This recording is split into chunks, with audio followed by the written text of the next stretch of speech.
욥의 고난에 대한 긴 논쟁이 끝이 났습니다. 갑작스럽게 닥친 욥의 고난에 그저 함께 아파하면 좋았으련만 고난의 힘겨움으로 인해 하나님에게 탄식하는 욥의 모습, 그들이 보기에는 불경스러운 욥의 행동을 보고선 견디지 못한 친구들은 욥과 논쟁을 시작합니다.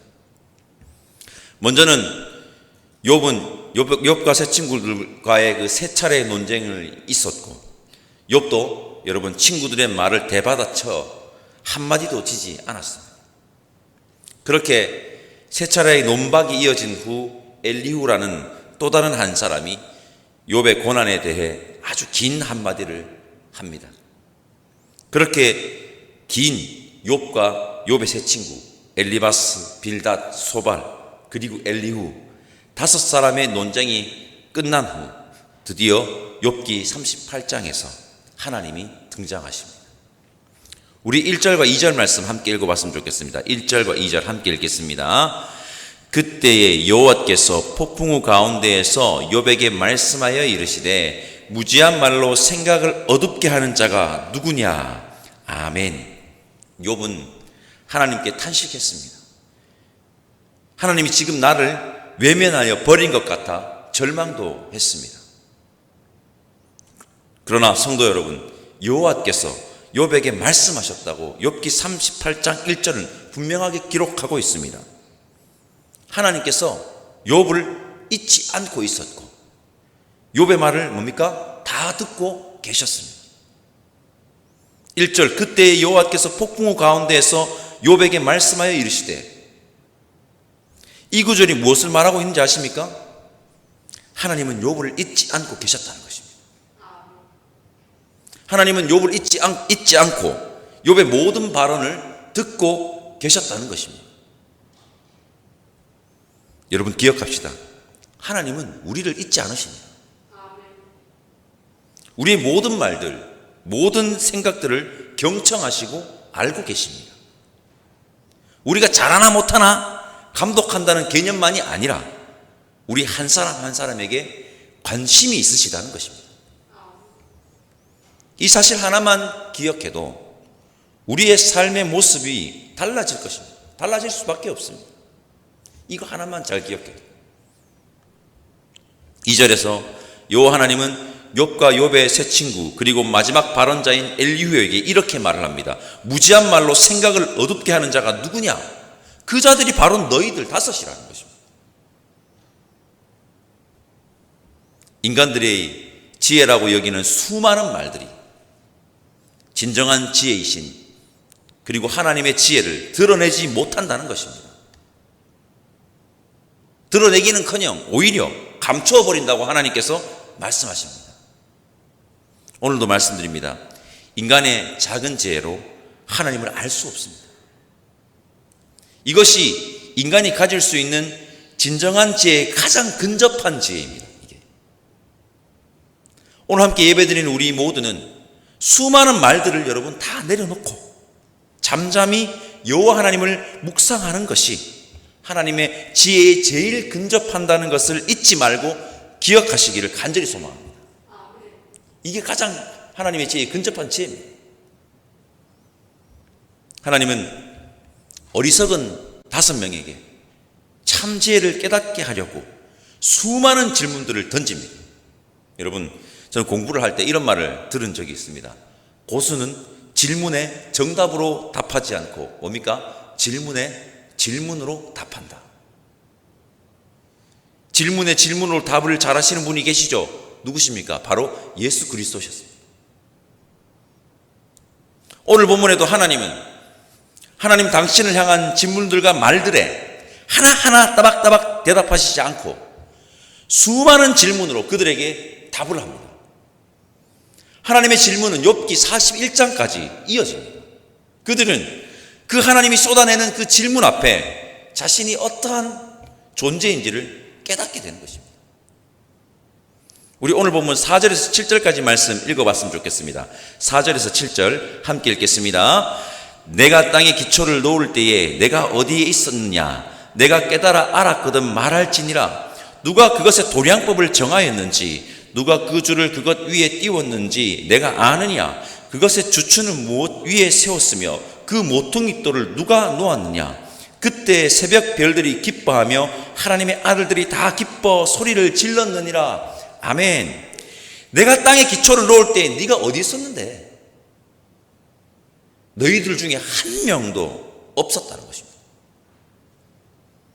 너희들 5뿐만 아니라 이 땅의 모든 인간은 태초에 존재하여 하나님의 크신 섭리를 본 자가 아무도 없다는 것입니다.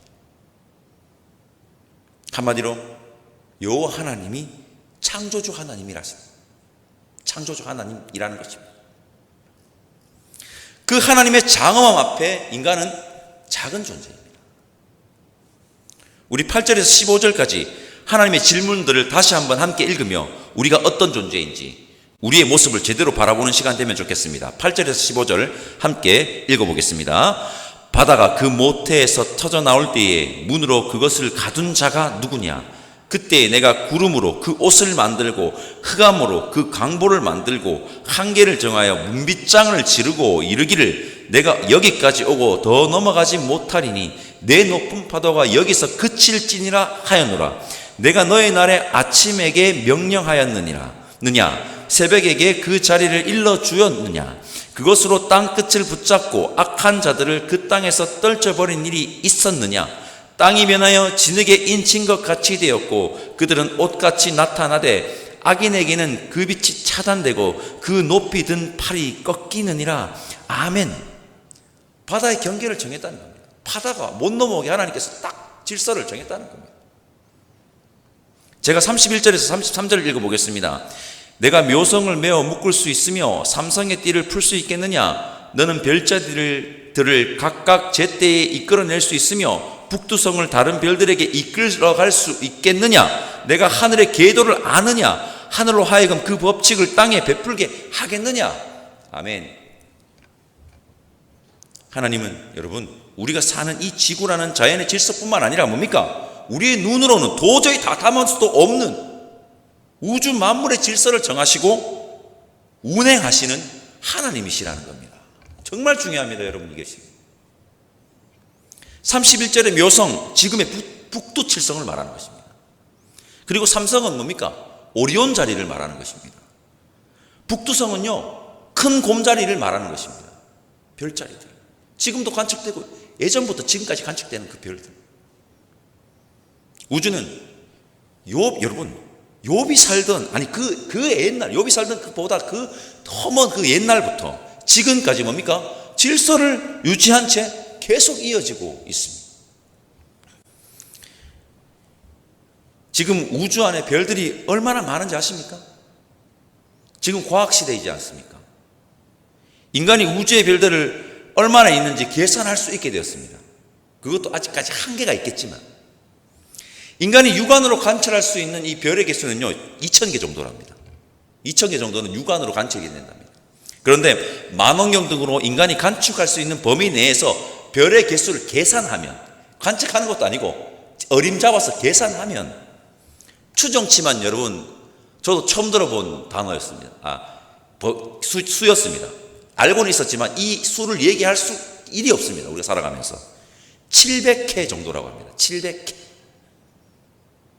해라는 수의 단위 들어보셨죠? 700회는요 해가 10의 20승입니다 700회는요 7 곱하기 1의 10의 22승입니다 가늠도 안 됩니다. 단위가 너무 커서 가늠조차 안 됩니다. 지구에 있는 모래수보다 10배 더 많답니다. 그냥 이렇게 말씀드리겠습니다. 어마어마하게 많습니다. 그 어마어마하게 많은 수많은 별들이 정확하게 조율되어서 뭡니까? 우주 공간 안에 있는데 이것을 이렇게 얘기합니다. Fine-tuned universe. 정교하게 조율되어 있다는 겁니다. 어쨌든 우리가 바로 이 수많은 별들이 정확하게 조율되어 있는 여러분 우주 공간 안에 있다는 것입니다. 그 우주 만물을 만드신 분, 그 우주 만물의 질서를 유지하시는 분이 누구시라고요? 여러분 고백합시다. 여호와 하나님이십니다. 우리는 그 어마어마하게 상상조차 할 수 없는 우주라는 공간 안에 먼지의 크기도 안 되는 지극히 작은 존재인 것입니다. 하나님의 그 장엄하심과 압도적인 우주 속에 서 있는 나 자신을 바라볼 수 있는 것이 우리가 깨달아야 하는, 여러분, 우리의 지혜입니다. 이것을 아는 자 어찌 겸손하지 않을 수 있겠습니까? 이걸 아는데 어떻게 겸손하지 않을 수 있어요? 자기가 뭐라고? 우리는 지구라는 이 작은 곳에, 여러분, 이 작은 곳입니다. 우주. 우리는 이 지구라는 아주 작은 곳에서 서로를 위해주고 나누면서 살아도 모자랄 판에 땅을 더 차지하려고 땅에 줄을 긋고 넘어오면 전쟁하고 자신의 욕심을 더 충족시키려고 아둥바둥대는 인간들의 모습이 하나님의 장엄함 앞에, 압도적인 우주 크기 앞에 여러분 얼마나 우스꽝스러운 모습입니까?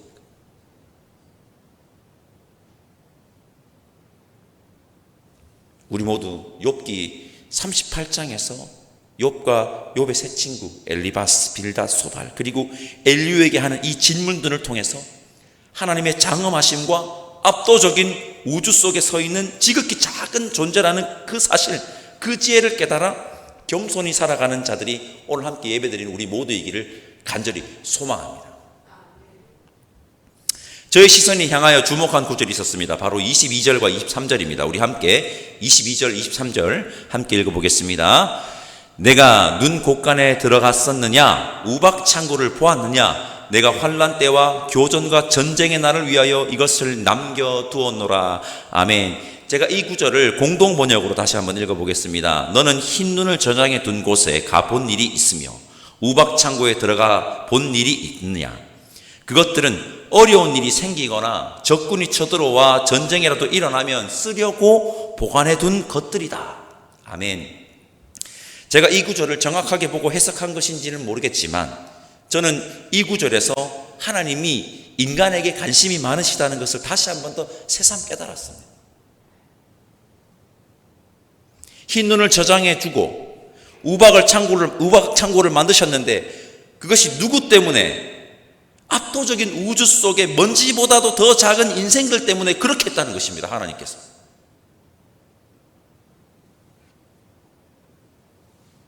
우리가 설교를 시작하면서 살펴본 것처럼 장엄하신 하나님께서 욥이라는 한 인생에게 찾아와서 어떻게 하고 계십니까? 지금요, 말씀하고 계신다는 겁니다. 그 압도적인 우주 속에서 먼지보다 더 작은 이 작은 인생에게 우주를 만드신 하나님께서 찾아와서 말씀하시고 계신다니까요.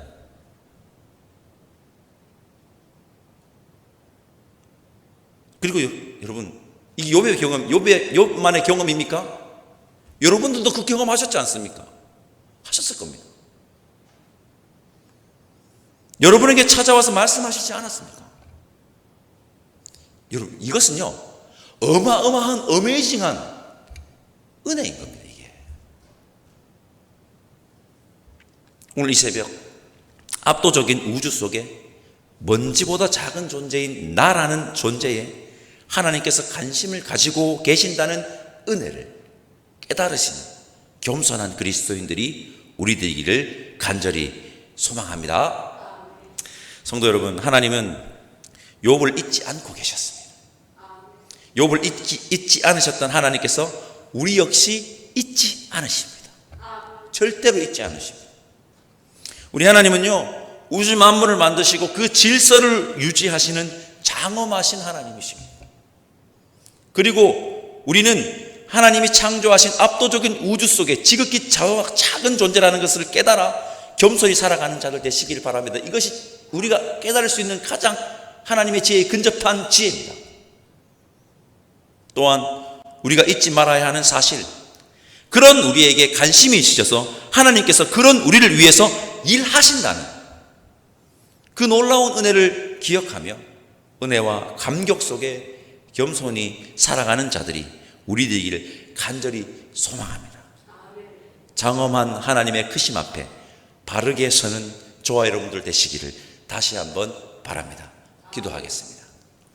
하나님, 감사합니다. 하나님의 장엄함 앞에, 하나님이 창조하신 이 압도적인 우주와 그 우주의 질서 앞에 지극히 작은 나를 세움으로 하나님의 지혜를 조금이나마 깨달을 수 있게 하시고, 그 작디 작은 존재에게 하나님께서 관심을 가지고 우리를 위해 일하신다는 놀라운 은혜를 알게 하시니 감사합니다. 여기 모인 우리 모두는 이 지혜를 소유함으로 은혜와 감격 속에 겸손히 살아가는 자 될 수 있게 성령 하나님 인도하여 주시옵소서. 감사드리며 우리를 위해 이 땅에 오신 예수님의 이름으로 기도드립니다. 아멘. 하늘에 계신 우리 아버지의 이름을 거룩하게 하시며 아버지의 나라가 오게 하시며 아버지의 뜻이 하늘에서와 같이 땅에서도 이루어지게 하소서. 오늘 우리에게 일용할 양식을 주시고 우리가 우리에게 잘못한 사람을 용서하여 준 것 같이 우리 죄를 용서하여 주시고 우리를 시험에 빠지지 않게 하시고 악에서 구하소서. 나라와 권능과 영광이 영원히 아버지의 것입니다. 아멘.